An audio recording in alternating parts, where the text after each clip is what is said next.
নমস্কার বন্ধুরা, পদ্মদির রান্নাঘরে আপনাদের সবাইকে স্বাগত। আজ আমি হাজির হয়েছি মুচমুচে মুখরোচক ঝাল পিঠার রেসিপি নিয়ে। বৃষ্টির দিনে সন্ধ্যের চায়ের সঙ্গে গরমাগরম এই ঝাল পিঠা হলেই তো আর কোনো কথাই নেই। আশা করছি আমার আজকের এই ভীষণ টেস্টি মুখরোচক ঝাল পিঠার রেসিপিটা আপনাদের খুব ভালো লাগবে। ঝাল পিঠা বানানোর জন্য এখানে আমি 1 কাপ চালের গুঁড়ো নিয়েছি। চালের গুঁড়োটা আমি রেডিমেড কিনে নিয়েছি, আপনারা চাইলে বাড়িতে বানিয়ে নিতে পারেন। যে কাপে চালের গুঁড়ো নিয়েছি সেই কাপেরই 4 ভাগের 1 ভাগ ময়দা নিয়েছি। ময়দার পরিবর্তে আপনারা আটাও দিতে পারেন।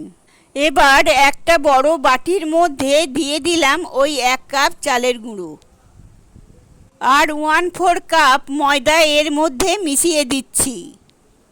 দিয়ে দিচ্ছি 1 টিস্পুনের মতো গোটা জিরে আর প্রায় 1.5 টিস্পুনের মতো দিয়ে দিচ্ছি চিলি ফ্লেক্স।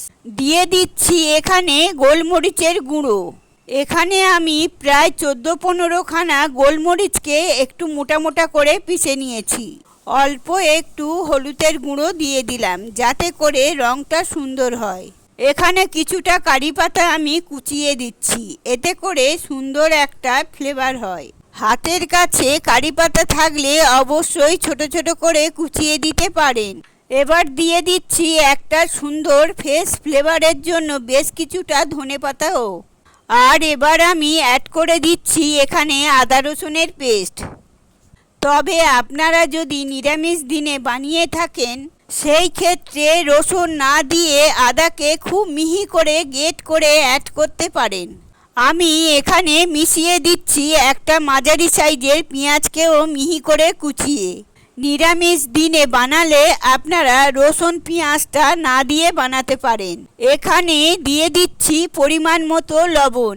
পিঠেটা খেতে যেহেতু ঝাল ঝাল আর একটু নোনতা হয়, লবণটা সঠিক পরিমাণে দিতে হবে।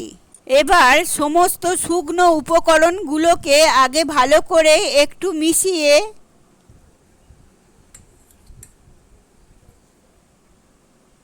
এবার অল্প অল্প জল দিয়ে একটা ব্যাটার বানিয়ে নিচ্ছি।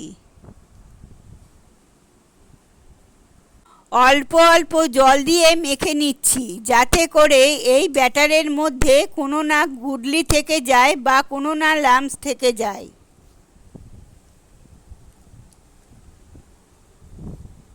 দেখতেই পাচ্ছেন ব্যাটারটা এখনো একটু ঘন আছে।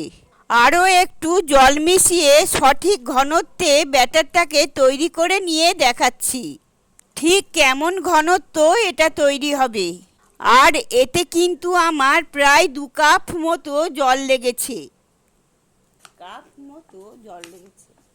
এটাও হবে, কাপটা উচ্চারণ। এবার এটা আমি ঢাকা দিয়ে রেখে দেব 10 মিনিটের জন্য, যাতে করে ব্যাটার সুন্দর সেট হয়ে যায়। 10 মিনিট পর ঢাকনা খুলে এর মধ্যে আমি মিশিয়ে দিচ্ছি 3-4 টিস্পুনের মতো বেকিং পাউডার। আর বেকিং পাউডার যদি না থাকে তাহলে খাবার সোঁটাও দিতে পারেন, সেই ক্ষেত্রে এটা আরও কম দিতে হবে। সেই ক্ষেত্রে আপনারাও 1 টিস্পুনের মতো অ্যাড করতে পারবেন। এবার বেকিং পাউডার দেওয়ার পর ভালো করে মিশিয়ে নিচ্ছি।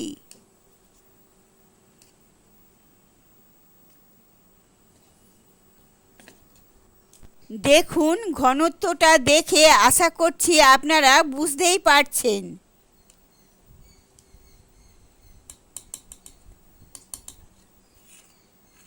আগে থেকে একটা ফ্রাই প্যানে তেল গরম করতে বসিয়ে দিয়েছিলাম। তেল ভালো করে গরম হলে ফ্লেমটাকে মিডিয়ামে রেখে এইভাবে একটা একটা ছেড়ে দিচ্ছি হাতা দিয়ে। আর এইভাবে ছাড়লে, একটা হাতা দিয়ে ছাড়লে সমান মাপের পিঠেগুলো কিন্তু তৈরি হবে। মিডিয়াম ফ্লেমে প্যানে জায়গা অনুযায়ী 2-3-4টে একসঙ্গে ভেজে নেওয়া যায়। একটু সময় নিয়ে উল্টে পাল্টে সুন্দর দুদিকটা ক্রিস্পি হওয়া পর্যন্ত আর একটা সুন্দর রং আসা পর্যন্ত ঝাল পিঠেগুলো ভেজে নিচ্ছি। দেখতেই পাচ্ছেন কতটা সুন্দর রং চলে এসেছে। আর দেখেই বুঝতেই পারছেন এগুলো ভীষণ মুচমুচে তৈরি হয়েছে। এইভাবে কিন্তু আমি বাকি সমস্ত পিঠেগুলো তেল থেকে ছেঁকে তুলে নিচ্ছি। আর তেল থেকে তোলার সময় কিন্তু ফ্লেমটা একটু বাড়িয়ে দিয়ে তারপর তুলবেন।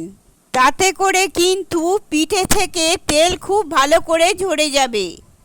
এইভাবে আমি বাকি পিঠেগুলো ভেজে নিচ্ছি। এগুলো খেতে কিন্তু ভীষণ মুচমুচে আর মুখরোচক তৈরি হয়। আর 1 কাপ চালের গুঁড়ো দিয়ে কিন্তু বেশ অনেকগুলো পিঠে এইভাবে তৈরি করে নেওয়া যায়।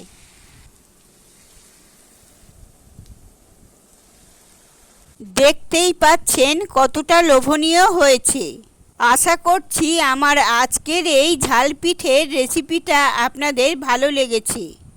ভালো লাগলে লাইক, শেয়ার, কমেন্ট করতে একদমই ভুলবেন না। আর আমার চ্যানেলটিকে সাবস্ক্রাইব করার অনুরোধ রইল। পাশে থাকা বেল আইকনটা প্রেস করবেন যাতে নতুন নতুন রেসিপি সবার আগে আপনাদের কাছে পৌঁছে যায়। ভালো থাকবেন, সুস্থ থাকবেন, ধন্যবাদ।